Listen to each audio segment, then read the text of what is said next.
कराची के इलाके नॉर्थ नसीमाबाद में ट्रक की मोटरसाइकिल को टक्कर से फूड डिलीवरी राइडर जाम बहक हो गया है। फौरी तौर पर नौजवान की शनाख्त नहीं हो सकी।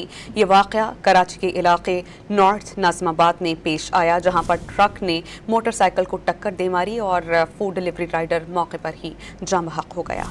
कराची के इलाके नॉर्थ नसीमाबाद में ट्रक की मोटरसाइकिल को टक्कर से फूड डिलीवरी राइडर जाम बहक हो गया है। फौरी तौर पर नौजवान की शनाख्त नहीं हो सकी। ये वाकया कराची के इलाके नॉर्थ नसीमाबाद में पेश आया, जहां पर ट्रक ने मोटरसाइकिल को टक्कर दे मारी और फूड डिलीवरी राइडर मौके पर ही जाम बहक हो गया। कराची के इलाके नॉर्थ नसीमाबाद में ट्रक की मोटरसाइकिल को टक्कर से फूड डिलीवरी राइडर जाम बहक हो गया है। फौरी तौर पर नौजवान की शनाख्त नहीं हो सकी। ये वाकया कराची के इलाके नॉर्थ नसीमाबाद में पेश आया, जहां पर ट्रक ने मोटरसाइकिल को टक्कर दे मारी और फूड डिलीवरी राइडर मौके पर ही जाम बहक हो गया।